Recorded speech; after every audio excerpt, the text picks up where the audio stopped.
দুনিয়ার জীবনে আমি আপনি কত না যাচাই বাছাই করি। একটা লাউ কিনতে গেলে ৫০ টাকার একটা লাউ কিনতে গেলে বাজারে আমরা সে লাউটা চেক করি, চিমটিয়ে দেখি লাউটা কচি কিনা। একটা জমি কিনতে গেলে সেই জমির কোন মৌজায়, কোন পর্যায়ে আরএস, বিএস, খতিয়ান আছে কিনা সবকিছু আপনি চেক করেন। কত মানুষের কাছে ঘোরাঘুরি করেন, জমিটা জাল কিনা। আপনি চেক করেন, যাচাই বাছাই করেন, আপনি ঠকে যেতে পারেন। দুনিয়ার জীবনে আপনি ঠকে যেতে পারেন। কিন্তু ধর্মের ব্যাপারে আপনি কতটুকু যাচাই বাছাই করতেছেন? কতটুকু করতেছেন? পৃথিবীর সবচাইতে বড় আলেম ধর্মের একটা কথা বলছে, আপনি তার কথা হুবহুব মানতে পারবেন না। আপনাকে কোরআন দিয়ে যাচাই করতে হবে। কোরআন হচ্ছে মানদণ্ড, কোরআন হচ্ছে ফুরকান। কোনো মানুষের যদি অন্ধ অনুসরণ করেন, আপনার জন্য অয়েল নামক জাহান্নাম প্রস্তুত করে রেখেছেন।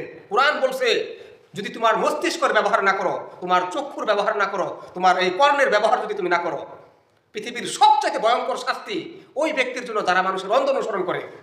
দলিল ৮ নম্বর সূরা আনফালের ২২ নম্বর আয়াত, ৭ নম্বর সূরা আরাফের ১৭৯ নম্বর আয়াত আল্লাহ বলছেন তাদের জন্য ভয়ঙ্কর শাস্তি প্রস্তুত করে রেখেছেন। তারা হচ্ছে অ্যানিমেল পানির চাইতে নিকৃষ্ট, যারা মানুষের অন্ধ অনুসরণ করে, যারা এই মস্তিষ্কের ব্যবহার করে না, যারা তাদের চক্ষুর ব্যবহার করে না, যারা তাদের কর্ণের ব্যবহার করে না।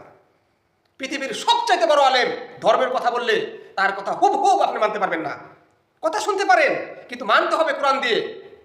যদি না করেন, চিরস্থায়ী বিচারের মালিক সে আল্লাহ। আল্লাহর দরবারে জবাবদিহি করতে পারবেন না, করতে পারবো না আমরা।